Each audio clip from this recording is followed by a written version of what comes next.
very much to the Gender Studies Circle, the Gender Circle, for inviting me to speak to young lawyers. I mean, that's quite an amazing opportunity to change our sexist courtrooms. So I think Gender Circle, I think you'll all agree that the courtrooms are sexist. That's not something very shocking that I'm saying.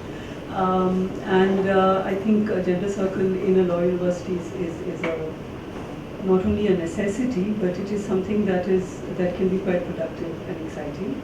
And I'm very happy to be part of the work that Gender Circle does on this campus. Since the title is called The Fundamentals of Feminism, I was wondering if you like, and if I could maybe take 3 questions or 3 comments that you might have in your mind about feminism, and I'll just take the first 3, and I could go with that. So if there is any such, so I'm kind of reversing the order a little bit, in that I will speak for 40 minutes, but maybe I could take a couple of questions first so that I get a sense of what it is that bothers you about feminism or excites you about feminism, or you want to know about feminism or something. So is there anything like that? Yes, great. Ma'am, how will you differentiate between feminism and womanism? Okay, feminism and womanism, all right. Is there some definition that you have in mind? Yes, ma'am. Yeah? Feminism is basically for white women of and womanism is about African Americans.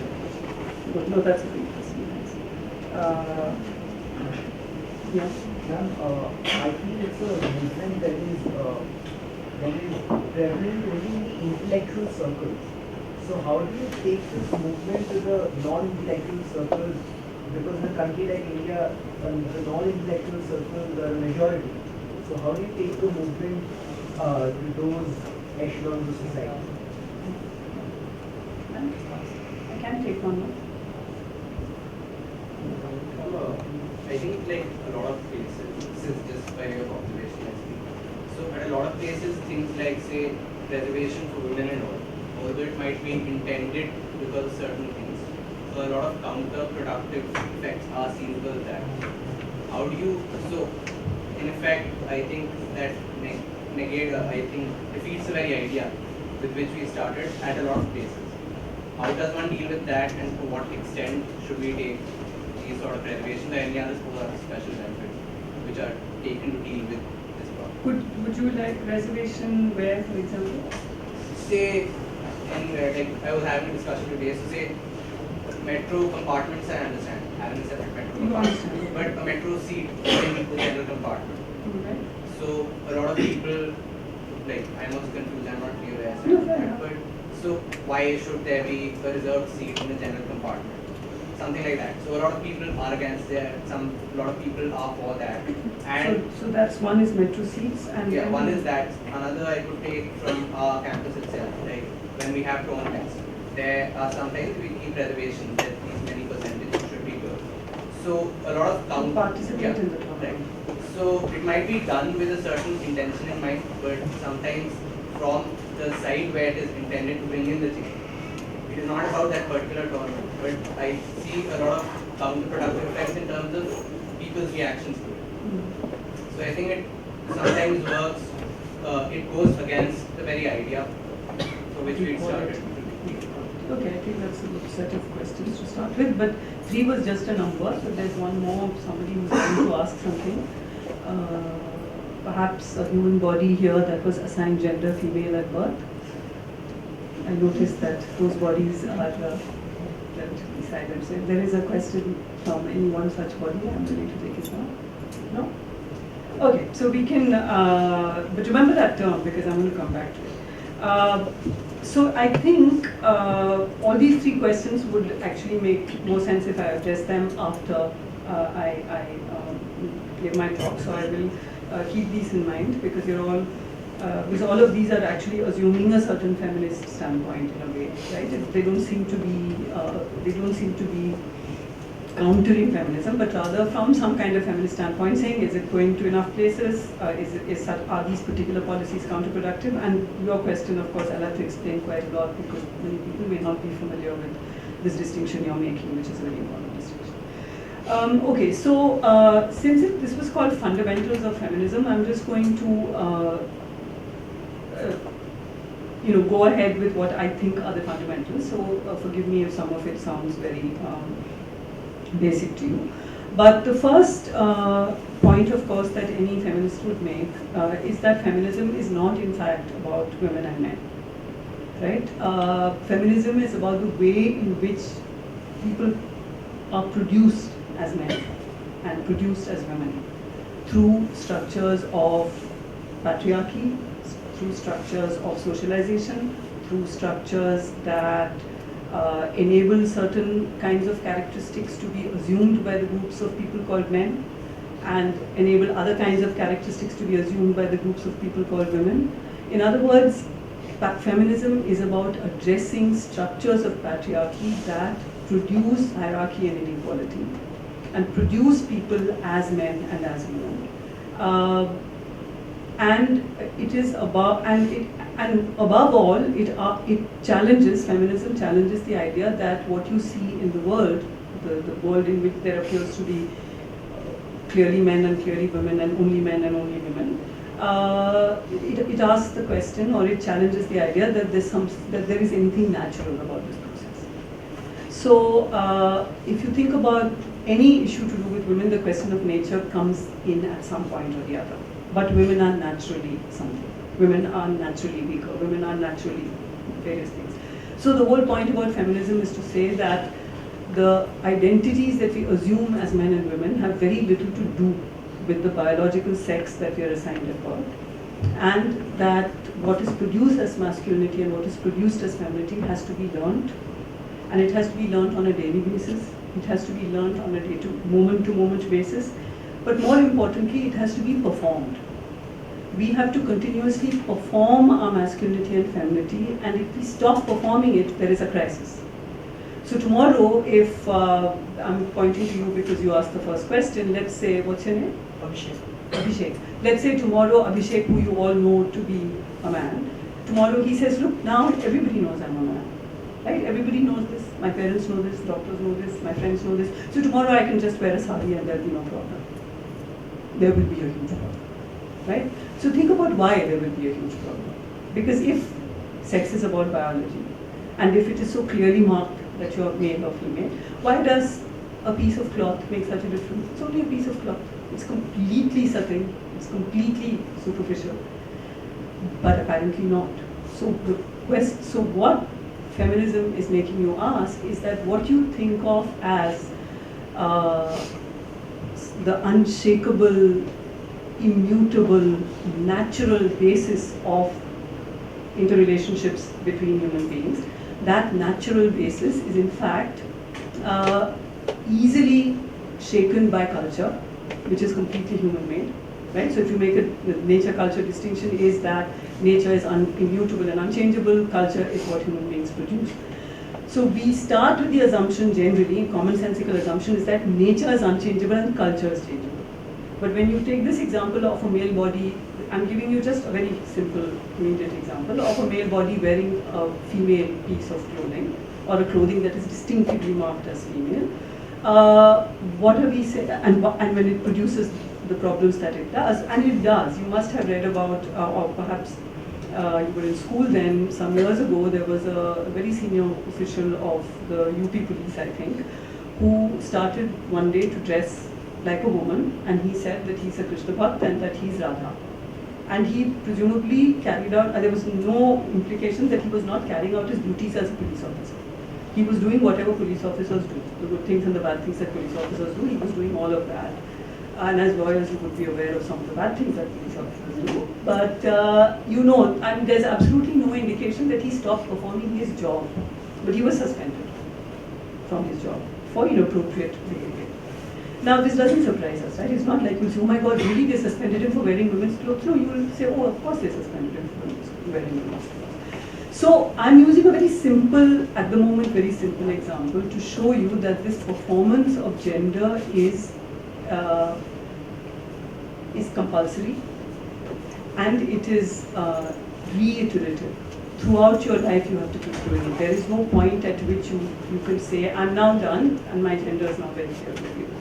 Which should make us understand that patriarchal structures are not natural and that patriarchal structures are completely socially produced. And they are in place for a set of reasons which have to do with property, which have to do with the passing of the name, etc. So that was the first point that I want to make.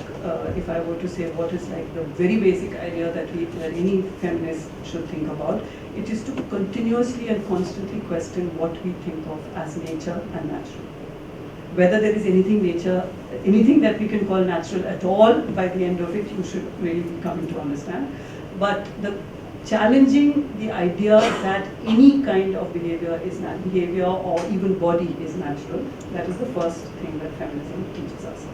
Now, when we do that, there is a purpose behind it. The purpose, it's not simply to question nature, but the purpose behind it is that feminism assumes that the existing patriarchal structure of society is deeply unequal and unjust. So feminism is about a just and equitable society, which means that feminism is never only about gender. Feminism is also about caste and class and sexuality and race. If feminism is only about gender, it becomes there are feminisms. I mean, feminism is actually, one should say feminisms, because there are huge internal debates among feminists on every possible issue, right? Whether sex work is work, or is it prostitution and violence, on everything, pornography, on everything there are debates. But among feminists.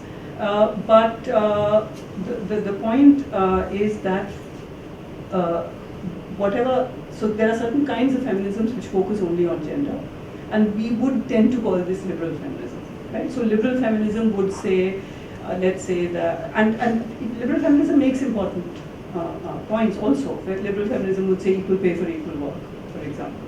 Why are women routinely paid less than men for doing the same jobs, and so on. So, but that is not sufficient for, at least for another kind of feminism, for feminism that takes class seriously. We would say we want to question privilege per se. We want to question a society in which, so what then happens is that that kind of feminism produces an idea of a subject or a person who is privileged in some ways and disprivileged in other ways. But we do recognize, and all feminists would recognize, that gender cuts across, as class cuts across in some contexts, gender cuts across in many contexts, different kinds of inequalities. Now, so nature and the challenging of nature, the idea of a just and equitable society, which means that we always go beyond gender and we need to think about class and so on. Now, so in order to bring these two together, let me give you an incident from a film which I saw many years ago, and it's now very old, Mrityudand. It had Madhuri Dixit as video, right? It had Madhuri Dixit and Shabana Azmi as two of the key characters. They were sisters-in-law, married into the same family, married to brothers. Shabana Azmi's husband is unable, he's important, it transpires. It's a small village, everybody knows it, they can gossip about it, but it's she who is called Banj, right? She's called infertile, she's mocked, because she doesn't have a child. She then has an affair with a lower caste man. They are Brahmins. She has an affair with a lower caste man who just, as a matter of interest, is on Puri. It's a great film, you should watch it. And she goes away from the village and she comes back home after some time, and when she steps into the house, she is very visibly pregnant. Very visibly pregnant. It's not like you to guess that she's pregnant. So Madhuri sees her and says, Didi, and the first thing she says is, Didi, ye bacha kiska hai? Because she's been away from the house.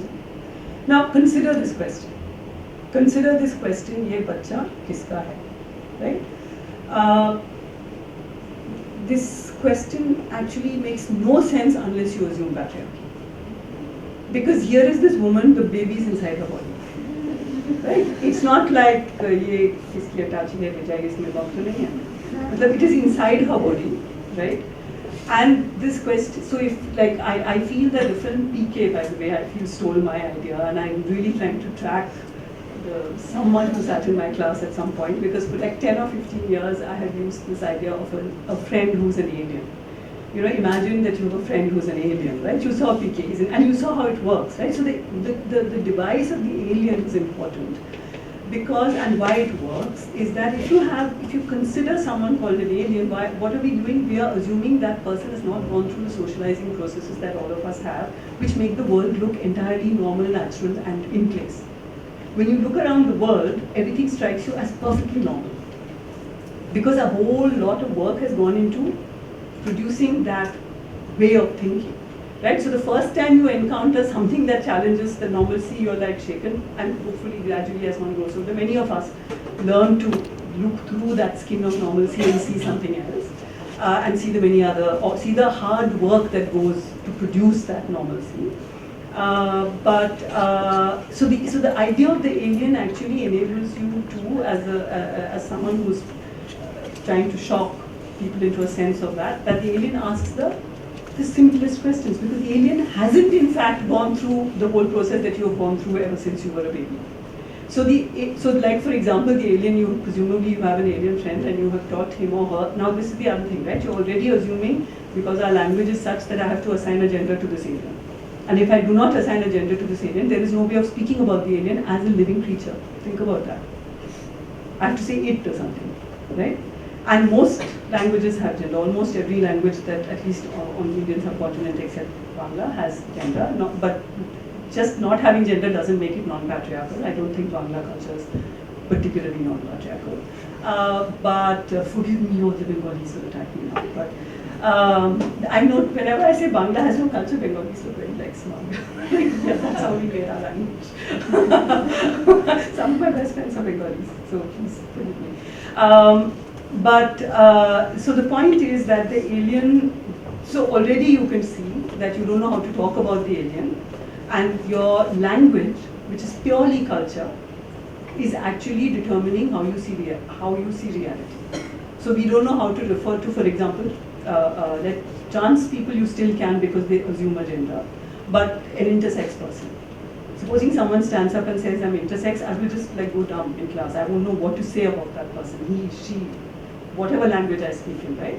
Now, what is an intersex is a very common, it's not a condition, it's been pathologized, we can talk about that later. It's a perfectly normal way to be, and now there's a big intersex community in the world, which is arguing that people should be allowed to live as intersex, which means you can be both children, many children are born like that, both male and female. It's only with the coming of modernity that in the delivery room itself the sex was determined. That's why I said assigned gender female at birth.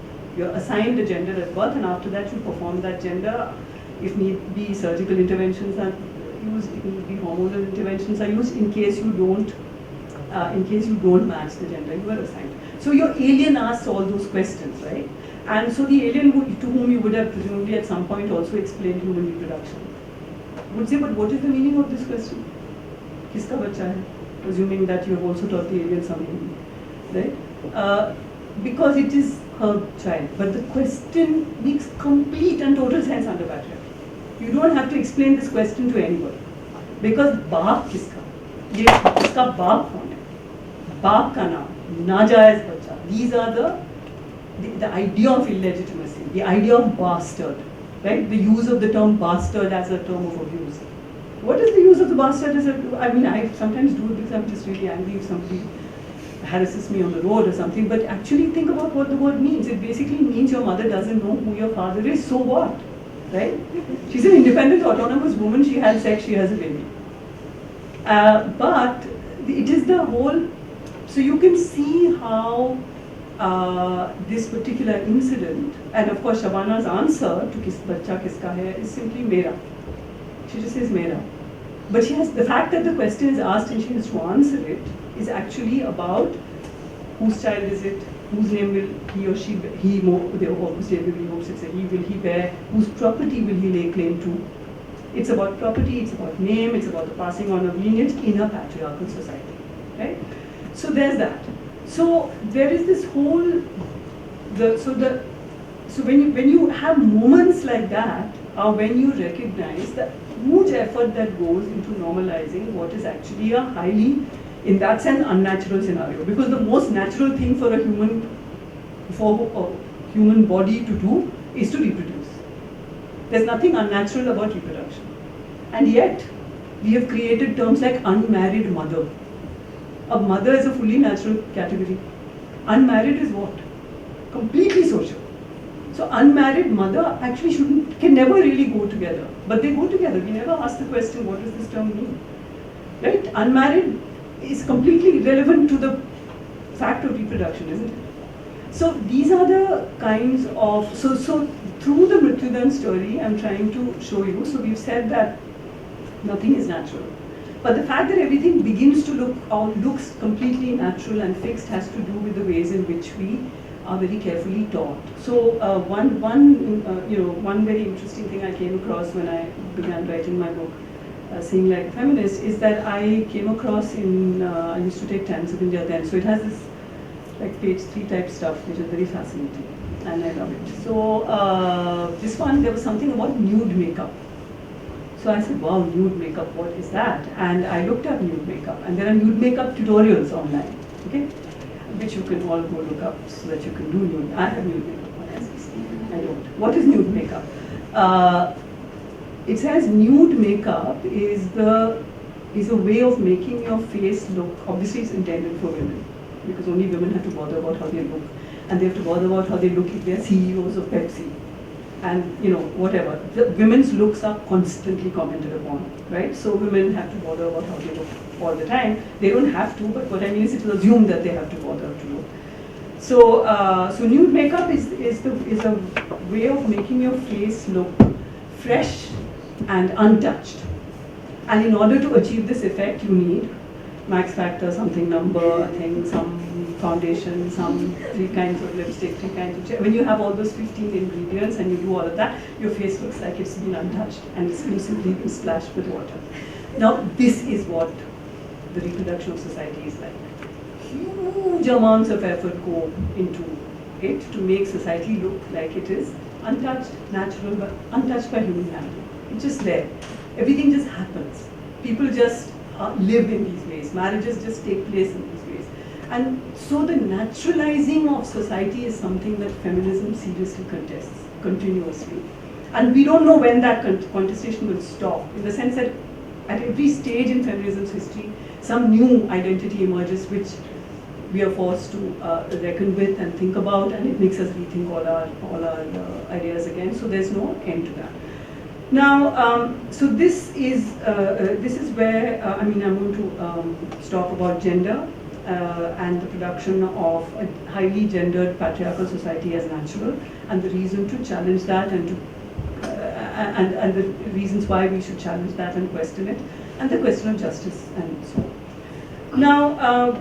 Now, when we come to justice and equality and those kinds of questions, and we come to class, I think the best instance to take to illustrate the question of class for feminism is the institution of the domestic servant in India. Now, I'm not going to say helper. I'm not going to use any euphemism for this. They are servants, and they are treated like servants in middle class homes. That is, they are not your employees. The way you are someone's employee, they are not your employees. It's a highly feudal and highly casteist system under which people work in our homes to clean our toilets and clean our dirt and to make our house look, and to just keep our lives going. Now, I want to tie the institution of the domestic servant to the sexual division of labor. This is another important sort of a key idea that feminism takes very seriously, that there is a systematic and institutional sexual division of labor. So let's start with that and then go back to the institution of the domestic servant. So in modern societies, there is a sexual division of labor in which it is assumed that men are responsible for productive work and women are solely responsible for reproductive work. And this reproductive work involves not just the production of human life, but also the reproduction over time of labor power, because it's the women who are, so what reproduces labor power is food and looking after the house and clothing and education and all that. So the assumption is that women are solely responsible for reproduction. And so if you consider the question, which is sometimes flung at feminists, that what do you have against housewives? Why do feminists hate housewives? Why do they hold housewives in contempt and all of this? And why should a woman be a housewife if she wants to be? Now, these are actually the kinds of questions which are very interesting and peculiar, because it is feminists who ever said that housework is work. It is feminists who took housework seriously and said that to be a housewife is work. So when these things are thrown at you, it's like, who said that? We didn't say that, right? That's very common for feminists to hear. Various charges are hurled at us often, which are completely opposed to what we have said, or which actually comes out of an understanding that we have created. Now, when you think about the question, why shouldn't women be housewives if they want to be, and shouldn't they have a choice, and isn't feminism about choice? The question you should ask is, there are actually two questions you should ask. One is that when a woman chooses, let's say, so is the choice before women to be a housewife or not to be a housewife? Or is it to be a housewife or a profession plus a housewife? Actually, that's the choice. The choice is not to be a housewife or not to be a housewife, but when you're Indra Nui, and Indra Nui said famously that, well, women can't have it all, what she meant is that when she came back with some big triumph, her mother said, "Where is the milk for the baby?" Right? Now, one could take that to mean women can't have it all, or one could say, why is this taken for granted? Why is this sexual division of labor taken for granted? That whatever you do, you must also be a housewife. I'm going to come to the institution of domestic servants in a minute. Whatever you do, you must also be a housewife. And the second question, of course, you should ask is that, in a world which is full of choices for men, why don't men have the choice? Why are they not then given this choice of saying, I will stay home and look after the house and the children? Now, that's not even a question that will be asked, because it is assumed. So this is the presumed responsibility of women for reproductive work is what we are calling the sexual division of labor, by which it is assumed that this is entirely your responsibility, whether you do it or you get someone else to do it, but it's your job. So if you are a CEO or a professor or whatever it is that you are, or a school teacher or whatever, you are the one who will miss the meeting if the nanny doesn't come. You're the person who will miss the meeting if the driver doesn't, because someone has to look after the children. It will never be the husband who misses the meeting or has anything to do with it at all. So this is where the institution of domestic servant and the question of class becomes so important, because as feminists we recognize the extremely unfair, I mean, surely everyone is struck by the extreme injustice of the sexual division of labor. What the sexual division of labor does is it clips women's wings from very early on. Because most women learn to limit their ambitions, knowing that this is what I'm expected to do. So they will look for the kind of job which will, I'm not saying every single woman, I'm sure there, I mean, this is after all a college of professional law students, and perhaps not all of you are thinking like that, but you know that most women learn to limit their ambitions because it is assumed that I will eventually have to do this, so let me think of a job where I can manage both. I want to be a wife and mother after all. Now men also become husbands and fathers, but that doesn't make them limit their ambitions. Now, so the unfairness of the sexual division of labor is that it actually affects the performance of women at every level in the public sphere, which will bring us to the question of reservations eventually, right? It affects the women don't participate in as much in trade union activity. Women don't participate as much in, for example, in big firms. You have to hang out with people at bars later and snooze and socialize. Women can't do that. The kinds of things that pass for professional work cannot be done. Why? Not because they're scared, not because they don't want to, but because somewhere the assumption is they are responsible for going home and taking over from the maid once the maid's hours are over. Now, so the sexual division of labor is a hugely unjust institution, and it also is hugely unjust because it produces this class of highly underpaid women. For some reason, if you ever hear about, like if you ever think about the maid, and then there'll be like the maid and the maid sub, right? So why is it never the maid and the sub? It's assumed that the maid is doing the maid sub's work. The maid is doing the maid sub's work. She's helping the maid sub. So the deal is between her and the husband or the father has actually nothing to do with it. This is something you deal with. So it looks like, oh, look at all these posh fancy women with their maids who manage to get so much done. But look at all the posh fancy men who manage to get everything done. Right? So we have to recognize the huge injustice of the sexual division of labor, but and because it produces this as well, the class of the domestic servant, and surely that is something that we can change in our lives right now. That is, domestic servants receiving fair wages is something we can do. Plus, if there is a equitable sharing and a sense of responsibility for household work, it actually produces, on both parts, it actually produces a very different kind of home. Which brings me to the point that I want to repeat, which I said feminism is not about men and women, and feminism is not about, it's not anti-men, because when men give up on patriarchy, they gain a lot. And I think any man who calls himself a feminist would have recognized this by now. Because patriarchy places a huge burden also on men, to be tough, to not be gentle with their children, to perhaps not be the breadwinner. Maybe you want to be a musician. To not, so there is a whole way in which patriarchy actually places huge burdens on. So if you think, for example, when I hear about dowry stories, about how daughters call home and say they're bothering me, they're actually torturing me, and the parent keeps saying, no, just somehow, just stay there, and then she's killed eventually. But similar stories happen with ragging in professional institutions. Young boys ringing up their parents and saying, I'm being tortured here, I'm being dragged to death here, but you have invested so much in that son who's supposed to look after you in your old age, you've put in so much money into his engineering or his doctorate, that you say, just go back, and then he's killed, right? So I see a similarity in these stories. Now that is the pressure of patriarchy. The pressure that patriarchy places on men is quite huge, but I won't say it's exactly the same. As for women, it's not like, because if you obey the rules of patriarchy, men actually gain the world. But if women obey the rules of patriarchy, they just don't get harmed. That's the best you can expect. But men, when they obey the rules of patriarchy, do get power and so on, but not all men want that. And I think we need to recognize that what we are calling men is also not, and feminists do recognize that there are many kinds of masculinities. There are dominant masculinities and there are subordinate masculinities. And these are all produced by patriarchies. So abandoning patriarchy can be actually deeply liberating, and I think for men as well, and I think many men have found this, that it's a much more exciting and wonderful world in which you learn to live your personality differently, and where you are not taking your power and and the privileges you have for granted.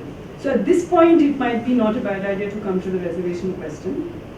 Because seats, now you say you understand metro compartments, so there are two issues about reservations on metro and in buses and so on. There are two issues here. One has to do with sexual harassment, very straightforward, right? I mean, and you're more likely to be sexually harassed if you're if you just have to stand and be jostled, and if there are seats, you're at least sitting, and so that is. So it's a hugely unfair world. So the question that even a lot of young women ask, so the point is women are equally troubled by this. It's not as if women are like taking every privilege they get and flouncing around. Women also ask, but when we are fighting for equality, why are we agreeing to reservations on buses? The point is we are fighting for equality. We are not living in an equal world. So there are two issues there. One is sexual harassment, but the other issue I've often thought is if you look around you in a bus or a metro, at all the men and women going home after work, every man sitting in that compartment is going to go home to a hot cup of tea made by a woman. Every woman is going to go home to make that hot cup of tea. So as long as that sexual division of labor exists, I think reserving seats in metros and buses is not at all a bad thing. And the point is, I think you might have also noticed, many of us give up our seats to older men. We give up our seats to men carrying babies. I've seen this so many times. It's not like women fight and jostle to get a seat.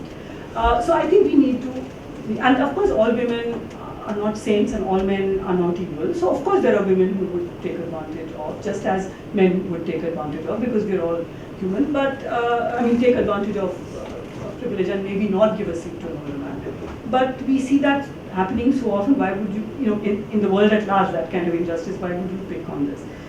Now, about participation in tournaments, I didn't fully get it, but I think you mean that when you want to send out teams, you want it to be more gender balanced. Is that it? I think perhaps that's what you meant, that you don't want to send out all male teams, and so you accommodate, you look for women as well, right? Is that it? No, it's about, say, intra-batch competitions or within the campus itself that's happening. So, say, one seat reserved for women. So in a team, like if it's quiz team, one seat will be for a woman. So I'm not going on the merits of that. I'm just saying that a lot of times the reactions to that seem to be counterproductive. Okay, so that's true. A lot about changing mindsets, and those mindsets are not going in that favor. Okay, so I would say, no, I noticed that your issue was with the counterproductive reactions, but I'm thinking of, first I was trying to get that reservation thing. Now, what is happening when you say that we don't want to send out an all-male team, or we want to show that there are women participating? There is if there is now quite automatically, you notice, and I didn't, and I genuinely don't mean to put anybody down. I ask for questions, 3 men raise their hands, and this will be fairly routine. So there's a way in which men are just produced as more confident, women are produced as less confident, and they eventually learn to be confident and so on. So it is a matter of equity, right? It is a matter of equality of opportunity. It's also a matter of a different mindset, in the sense of when there are women in a particular scenario, then all the options that are taken will not be the same as when men take them, because of the ways in which we are produced as men and women, not because of our biology. So I think we need to think very seriously about what we are doing when we say. So feminists also object to token presence of women. So we don't think that just having a woman there is the point, but you need to produce a climate in which automatically when you think of 3 names, there will be a woman among those 3 names. That culture needs to be produced. It shouldn't happen accidentally and coincidentally that every team is male. Then it's no longer coincidence. You remember was it James Bond? The first time is, someone who's my generation will have to tell me this, remind me of this. The first time it's coincidence. The first time something happens, it's happenstance. The second time it happens, it's coincidence. The third time, it's enemy action. So when coincidentally team after team is male, when the actual job has nothing to do with being male or female, yes, if it's a team of people who have to breastfeed, there will have to be 3 women. But otherwise, I don't see why there should be 3 men, right? So then it seems like enemy action, right? Time after time after time coincidence. So I see that you're agreeing that there might be, and I think we need to recognize that this is something we need to do where we change structure. So feminism is also about changing mindsets, but feminism is not only about changing something called a mindset.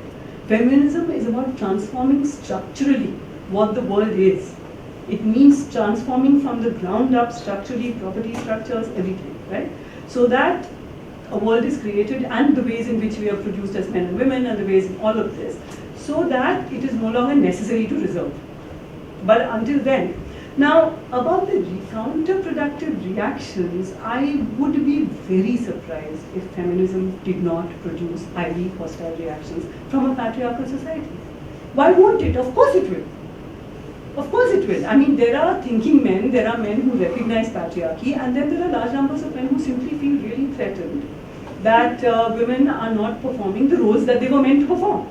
So I would expect those reactions. I don't see them as counterproductive. What could happen, hopefully, is a conversation, because I genuinely believe that instead of feeling threatened, if a conversation was set up, as I said, men would realize that this is not a zero-sum situation. You know what zero-sum means, right? That it's not that if feminism is, that if someone gets something, then the other person gets nothing at all. It's not a zero-sum situation. Feminism is not a battle to the finish. Feminism is about a continuing conversation. So we'll come back to any follow-up questions you have later. So it's about a continuing conversation, and it's about transforming structures. And I think we need to be prepared to face hostile reactions, but face them with extreme degrees of calm and a huge sense of humor, and just be like the drop of water that wears down the rock, right? I mean, we have to do tick, tick, tick, tick, tick, tick, Chinese water torture on patriarchy. Let us perform Chinese water torture on patriarchy, right? So I don't think we should worry about the reactions. I would expect those reactions. Let me then quickly take up the two questions that came. Feminism is only in intellectual circles. Actually, that's not true. The gentleman is left. Or the person who asked the question is left. But he asked, it's an important question, that feminism is only in intellectual circles. This is not actually true. Because I don't know what we are calling feminism. If we are saying feminism is about a world in which we want justice and equity, and we think in terms of all the different ways in which injustice and inequity result, then I think we'll find that there are women and men who are feminists at all levels, right? So if you think, for example, think about this young woman who was raped and died on December 16th, but what an amazing figure, right? Now think about her, we know all about her life. She's from a very working class family. Her parents were educating her and hoping that she would educate her brother. She thinks she's like cool, she's out on a bus, she's with her friends seeing her. Now, is this a woman from a highly privileged background? Not at all. I'm not saying that is feminism.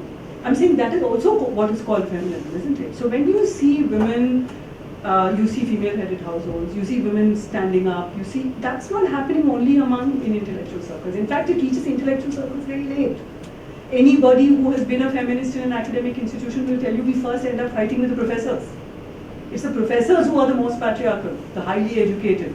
So feminism is actually, if feminism is about a world of justice, then you actually see feminism in many, many contexts where people are just living their lives, men and women both.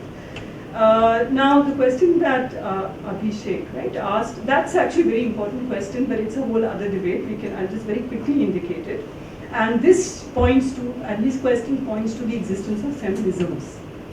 So feminism, mainstream dominant feminism always comes under attack correctly from different other kinds of feminism. So for example, for a long time, Indian feminism did not recognize gay rights at all. And lesbianism was thought to be some kind of Western aberration. And there were women in the movement who were lesbian, but who couldn't come out and speak about it because of this. But gradually now, obviously, the women's movement is also queer. It's not just women's movement now. Now, caste. So the same challenge has been posed to us by minority religious communities, who say that feminists, who say that Indian feminism has been by default Hindu upper caste.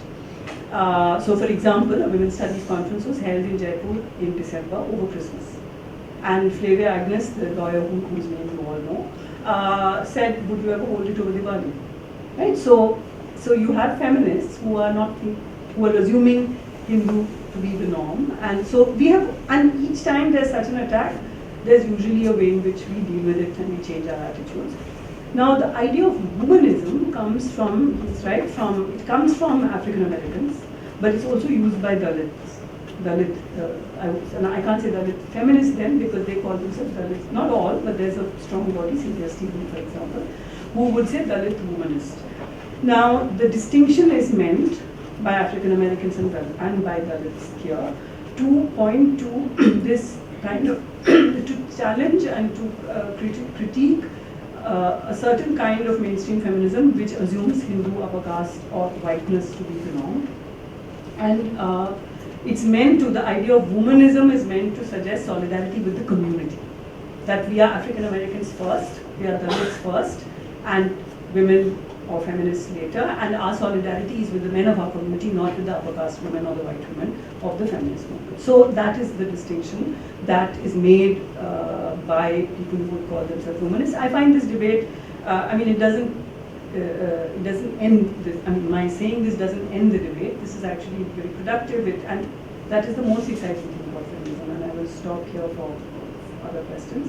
The most exciting thing about feminism is that we are aware that we have to be constantly self-critical. If you ever walk into a room of 10 to 15 women and some men, and they're all saying, we were wrong.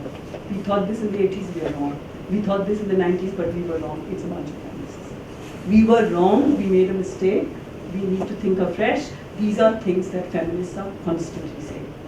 And that is what makes feminism, I think, one of the most transformative movements on this topic.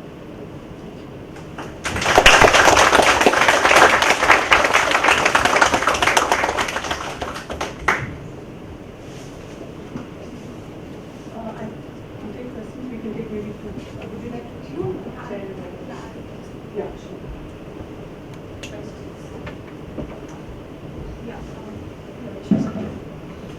Just tell me your name as you say. Yashasvi. My question is the idea of family as we perceive it now, it's like when a woman and man get married and a woman is supposed to leave her house and go to man's house. So is the idea of family as we perceive it, is it possible in the structural changed society that we are looking after feminism? Is that possible? And if it's not possible, then what possible idea of family could be that we should aspire for?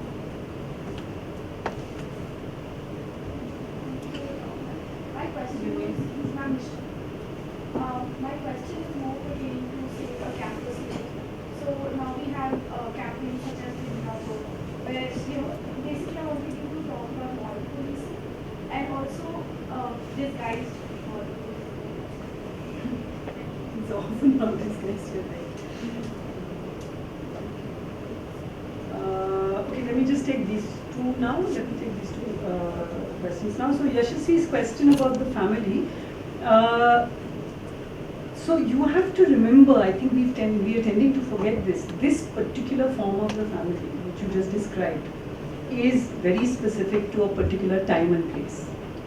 It is, in other words, the woman leaves to go to her husband's home is a North Indian upper caste phenomenon only.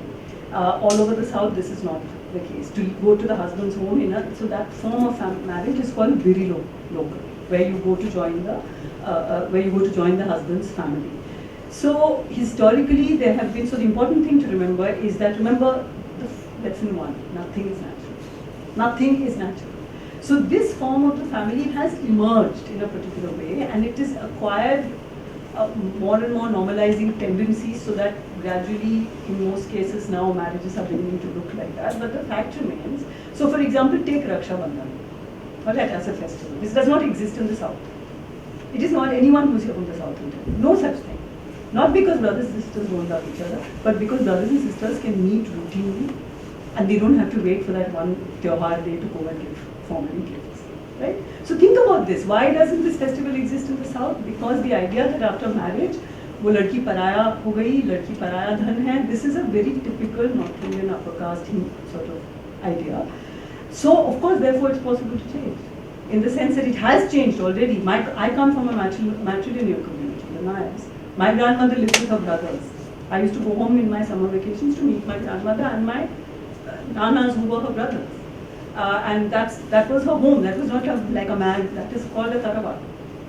That was that matrimony was ended, legally ended, because of a idea that because Nair men and the British colonial elite came together to see a certain form of family as natural, and this was declared to be unnatural because women had property rights as on their own, not as wives.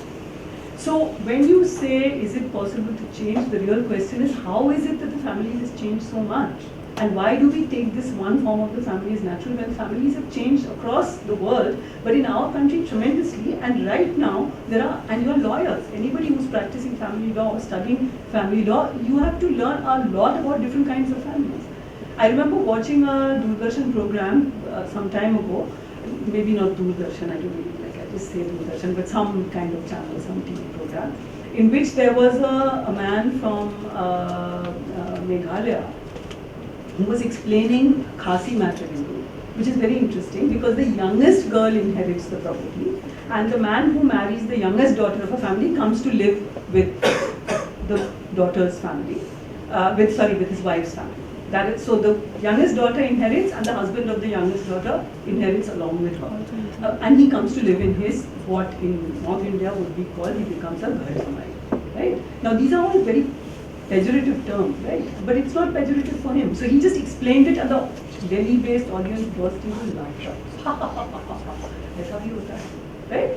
Now, the point is, right now, as we speak in 21st century India, there are many, many kinds of traditional families. But of course there are alternative families. And there are alternative ways in which we all learn to live. So there are people who are living with friends so if you define a family, not legally, but if you just define it in terms of friendship, of love and solidarity and looking after, by the time you are in your 1920s, etc., all that is being done by friends. It's the friend who wakes up at 2 a.m. to take you to the hospital. It's a friend, that's your family. And then you have to break that family and to build the supposed real family. Right? You have to, in other words, we have alternative ways of living. But those are continuously marginalized, and then of course there's the legal definition of family, which has such a huge power that if I want to say that I want the person who has lived with me, let's say I've lived with a woman who's my closest friend for 30 years. When I'm dying, I want her to take the decision about whether she can, pulling the plug.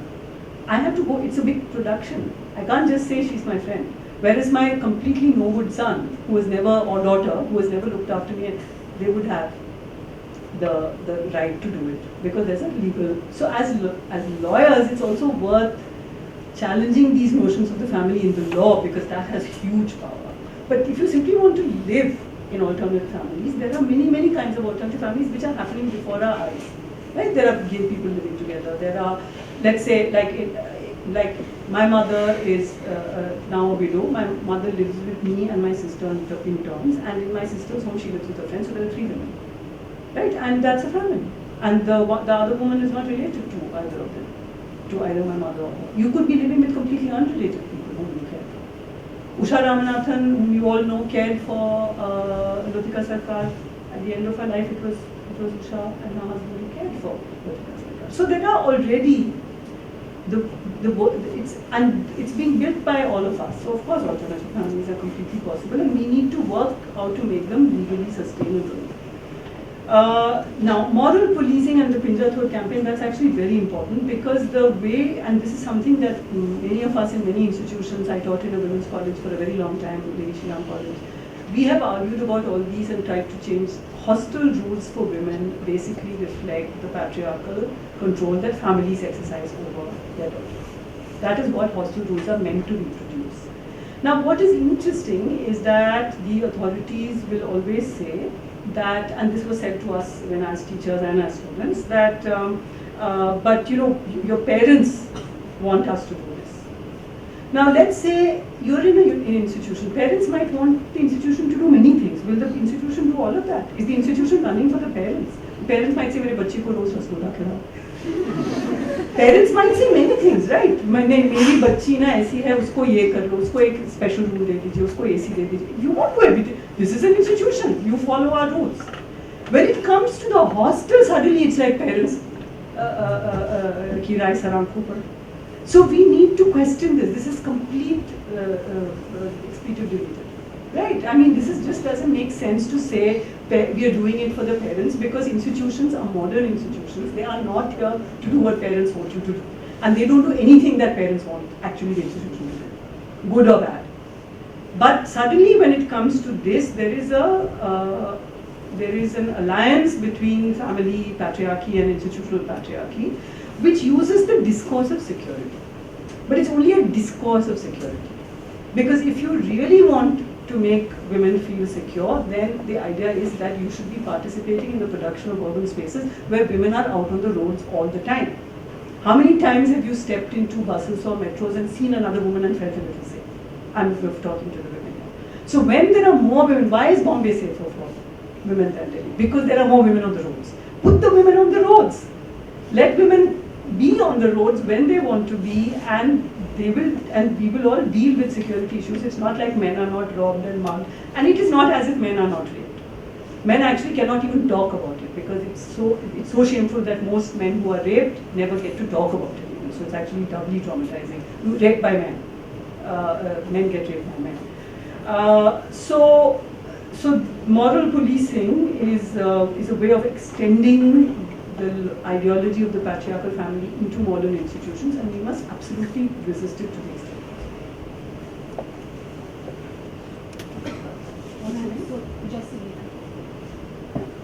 So there's this picture which has been going around on Facebook for quite a while. It's about a girl who It says girl rushes field at college, World Series, proceeds to grab every player's butt. So there have been very opposing views on this. So one man comments, if a man would have done that to a women's soccer or volleyball game, he would have been jailed as a sex offender and sued for sexual harassment faster than you can say feminism isn't about equality. So I'd send these pictures around to a lot of men and women from my age group, and all of whom who ascribe to the views of feminism, but all of them had very extreme stances. So I just wanted to know. What was the, I mean, how does one justify it? I think it's completely unjustifiable what she Yeah. did. Because it's a question of consent. There's nothing, you don't even, I mean, have to be a feminist to say that, right? It is about consent. Did she ask these guys, may I grab your butt? And they may have said, yes, please do, in which case, cool. But they were not asked. So she did something completely inappropriate, and she should be treated as someone who has sexually harassed unwilling people. There is absolutely no doubt in my mind. It is most unconfusing. It's very clear to me. What is interesting, though, that a side issue that arises from this is that, when he said about women soccer teams and so on, this is another issue. So I've set that aside. I completely think that women should be treated like someone who has committed sexual harassment. But I'm saying it's also interesting to see the way women's sports is treated by the media and by everybody. Tennis stars, what they wear. This is what I was saying. Whatever you are, what you look like, right? So it's always about what they wear and whether they are glamorous and whether they are good looking and all of that. So and of course, women's sport is not taken seriously at all. Indian women's cricket team wins some fabulous trophy. You never hear it. The men's hockey team comes fifth. You hear it. Whatever.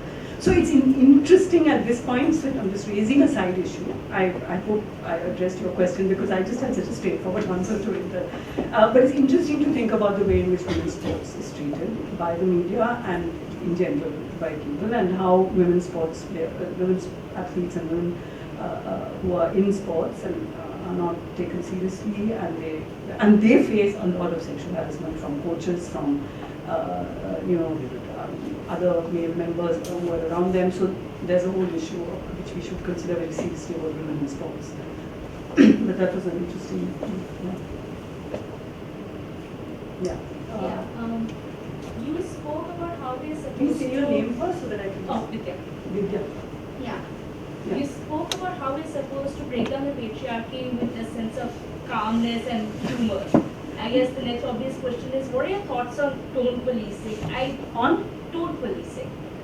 Tone policing. What is that? Like basically how a woman is supposed to calmly and clearly talk about systemic violence that she faces every day, and how the onus is always on her to be calm. Yes, okay. Good. No, good. I'm glad you asked that. If that was coming, I'll address that.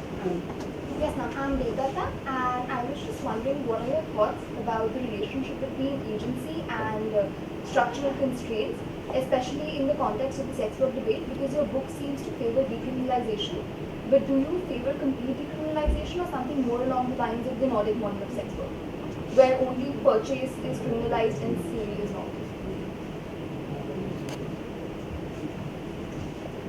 Okay, so yes, no, thanks for saying that. When I said calmness, it was simply this, that it's like otherwise a daily battle and we just go mad. So let's try to just stay calm for our own sake was what I meant.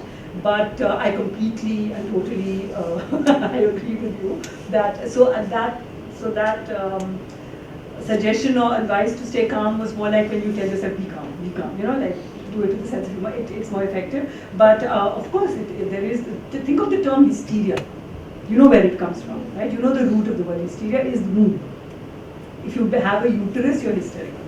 So that is what the word hysteria means. So there is completely a way in which women are so that actually we should also recognize as happening to all subordinate groups.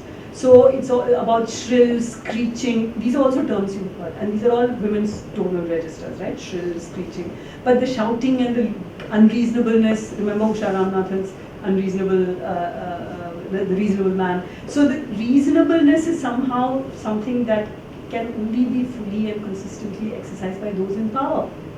When you are battering down the doors of power, you will not be reasonable at all times. You cannot be, because reason is being used against you. So yes, I just want to thank you for bringing that, so that I can differentiate what I said from this, which is something that women face, which is something that Dalits face, which is something that any kind of powerless person faces this in the face of calm, cold, quiet power. I mean, they can be so calm because they have all the power. So yes, so that's an important point.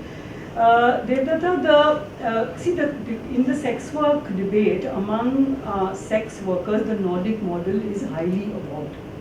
Sex workers' unions hate the Nordic model because the Nordic model basically criminalizes the client. Right? Now it sounds very fair to those of us who are not sex workers. It sounds very fair. Don't punish the sex worker, punish the guy who's buying the sex.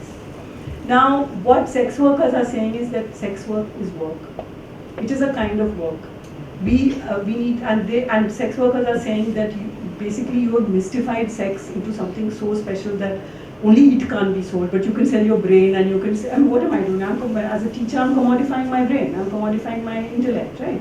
And you commodify music and you commodify everything under the earth.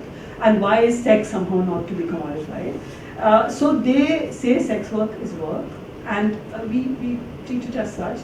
And they also make another very important point, that when a woman in a standard marriage, in 95% of marriages, let's say in India at least, if not all over the world, a woman is bound to a man for sex, and that's it. Marital rape is in many places not a crime. Even when it's a crime, the woman has to actually get up and go and make the complaint and basically then break up the marriage, right? So what they say is that once they have unionized, they determine the terms. They say use condoms. They say we'll have sex with you and not with you. Right? So once they unionize, they have that power. Now, what they're saying is that if you criminalize the clients, then where's our work? You're taking away our source of work. So the Nordic model is a form of abolitionism. It's a highly moralistic form of abolitionism, and it's as good as saying ban sex work, except that they're doing it the other way. So I think the importance of decriminalizing sex work is that if sex work is decriminalized, so it's treated as a form of work, because there are many kinds of work which are deeply, deeply demeaning, right? So what do we say? I mean, is it very creative, or is it very whatever to work on a construction site, lifting bricks all the time? But what do we say? Make those conditions, I think one thing we say do ban is of course manual scavenging. That is a kind of work that we should definitely ban. But with most other kinds of work, we say make the conditions of work better. Even with manual scavenging, what would we say? Mechanize it, upgrade the skills. Mechanize it and let it not be given only, let's not the work be the work of people who want to do it, right? It should not be caste-based. Now, that's what sex workers are saying, and once you have a scenario in which sex work is not some hidden thing, but it's something that is then you can think of better conditions of work. You can organize, you can state your claims, you can make demands. So I'm with in the debate. I'm with the decriminalization position rather than the legalization position, because legalization only gives the state more control over sex work and sex workers.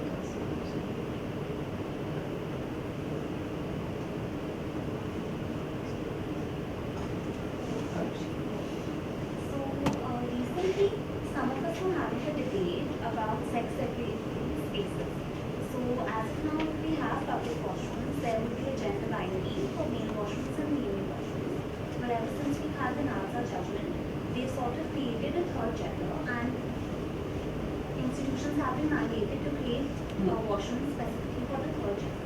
So we were just discussing in terms of an institution policy, would you restrict their access as trans persons to that washroom, or would you allow them access to all three washrooms as per whatever identity they identified with? So on one hand, we talked about agency and their ability to choose for themselves.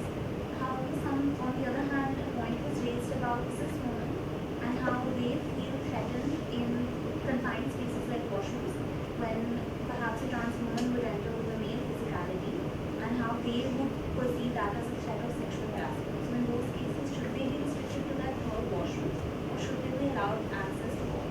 And I have another question, but it's unrelated.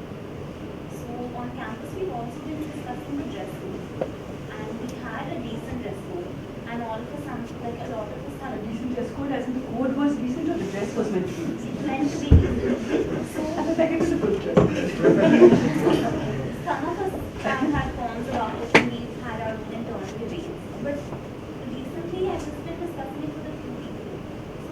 then you can keep experimenting, you can keep shortening your clothes, you can keep wearing a variety of clothes, but it always somehow ends up falling short, falling against the community standard. So if I were to wear a bra and go to class or into the mess, it would fall within the realm of obscenity as per the community standard. So I don't have a resolution to it, but I don't know, I'm kind of confused about the framework in which I should evaluate my own choices. So I was just hoping if you could give some perspective on that. You've asked two really complex questions, and they're very good questions, and I certainly don't have any straightforward answers.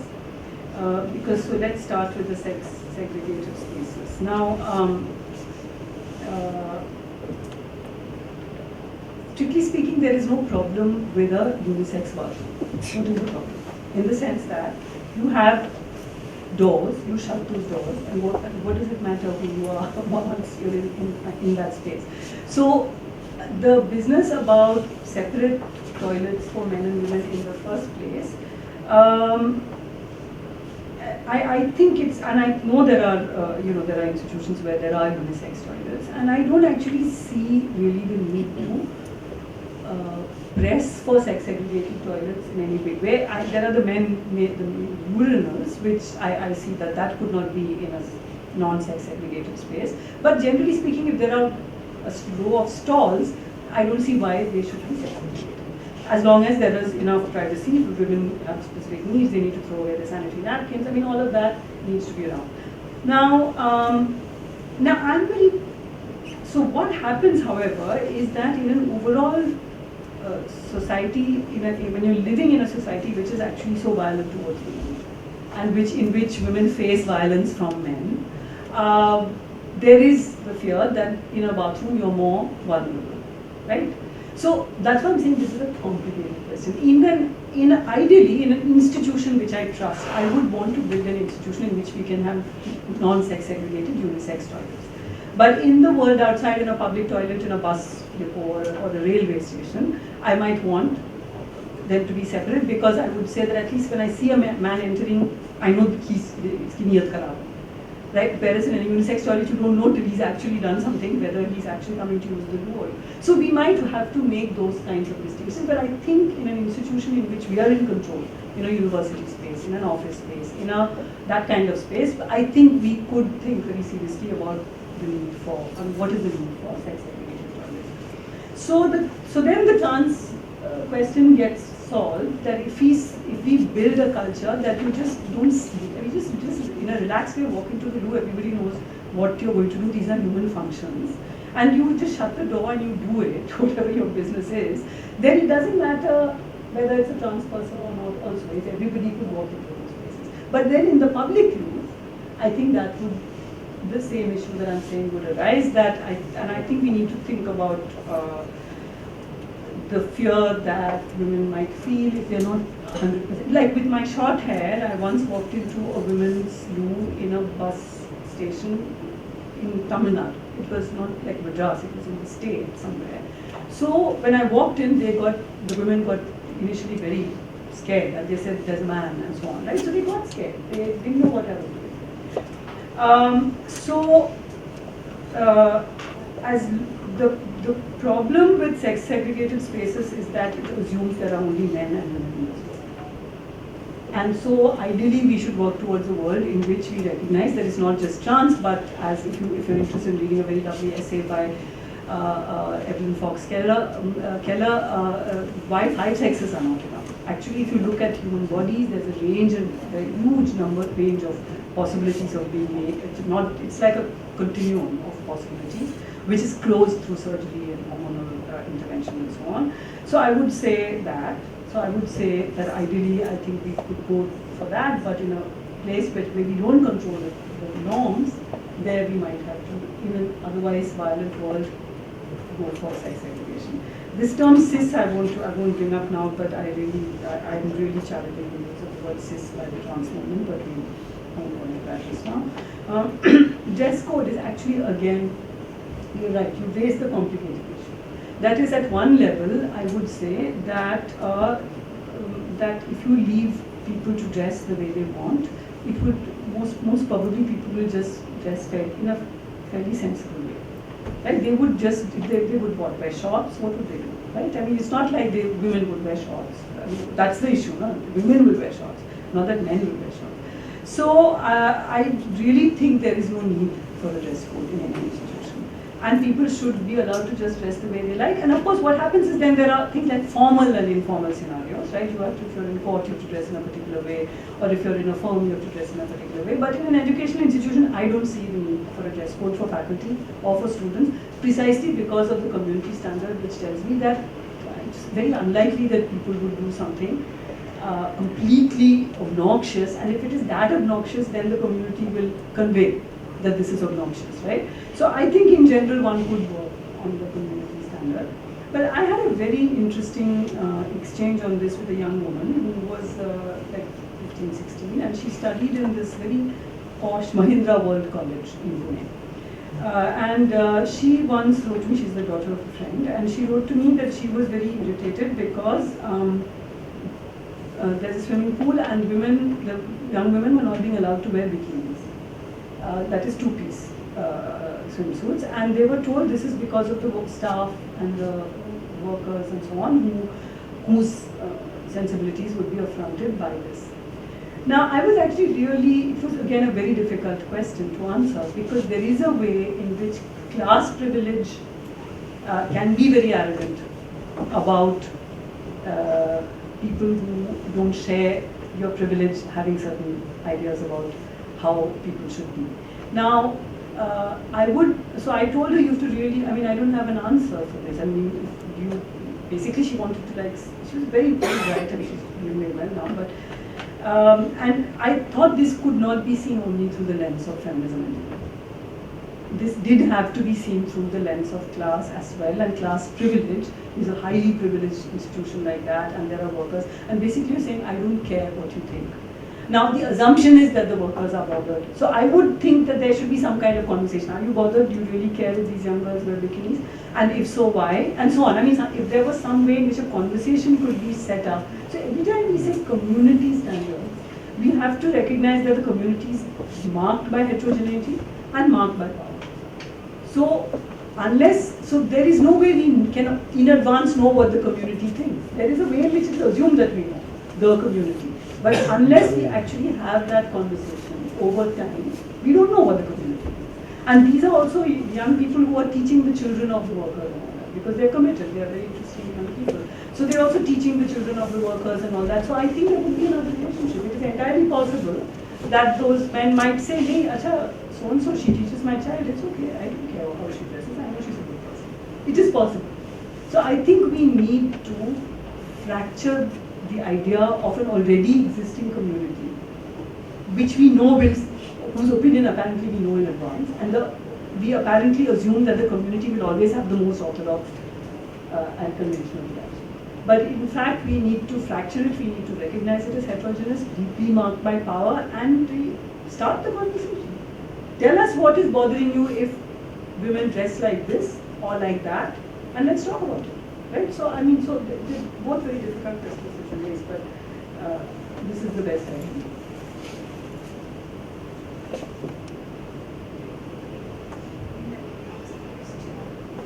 Just a bit of a follow-up on your answer to the dress code question. Sort of implicit in your answer is the fact that you do recognize that there are some things that are sort of abhor-worthy in that sense, or whatever you may call it. You said that that if you do not have a dress code, I think it's fair to assume that people meet at least a certain minimum standard. So my question is that what is that standard? And when you say that standard is determined by the community, is not the community inevitably then patriarchal, classist, etc.? No, so the community question I've just answered, right? Then I'm saying that the community is not necessarily inevitably all of that, and it's highly marked by whatever and like that. But you're saying, so what is really a what? If you're saying that there is a minimum standard, then why not the minimum standard be don't wear shorts in the classroom or whatever the dress code of an institution? Yeah, I don't know how to answer that question. I think where to decide is No, it's a tough question, I agree. But I would say that I would rather not arrive at some abstract principle in advance. I'm unable to arrive at an abstract principle in advance. Because 10 years ago, students walking in shorts into a classroom, I might have been a bit like shaken. I'm now not shaken at all. And nobody is shaken apparently. Nobody's even looking at each other, right? It's just completely cool. So it's also a matter of continuously raising the bar of what is acceptable, right? At one stage something is not acceptable, another stage you make that acceptable by just doing it. So I was actually thinking of something like if there is some powerful figure who dresses in a way that is intimidating to powerless. Now I was thinking of some such thing in my head, right? Now I can't think of any immediate example, but for example, I don't think that male nudity among women and female nudity among men has the same purchase, right? A nude man walking into a woman's hostel is likely to create actually terror rather than ha ha ha, come and see. It might also, right?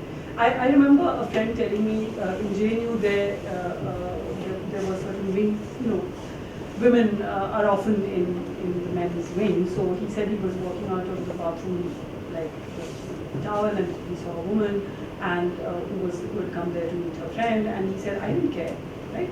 So what was interesting was that he didn't care either way. If she had been nude, he wouldn't have cared. He's nude, he doesn't care. So I was thinking of abhorrent in a sense of in some way intimidatory or something like that, of which I don't have an example. But I think that this community business, I think if students, especially I'm thinking of communities like a small institution, right? I'm not thinking of the road, where I think you should wear whatever you like and people like to deal with it. But in an institutional space, you might need to have conversations about whether such and such a concrete thing is unacceptable. That's why I'm saying no dress code and no abstract principle. But if there is an incident, like if you were to tell me, but this happened, and this guy dressed like this, or this woman dressed like that, then I would say, okay, let's take that instance. And is it really a problem? So I just wanted to keep that possibility open. It's like when you tell, like when that young woman was told, don't wear a bikini because these are men who are old enough to be your father who are serving you and they feel uncomfortable. Right now, that there would have to be some kind of conversation. It's again a difficult question. I'm trying not to make that like standard of a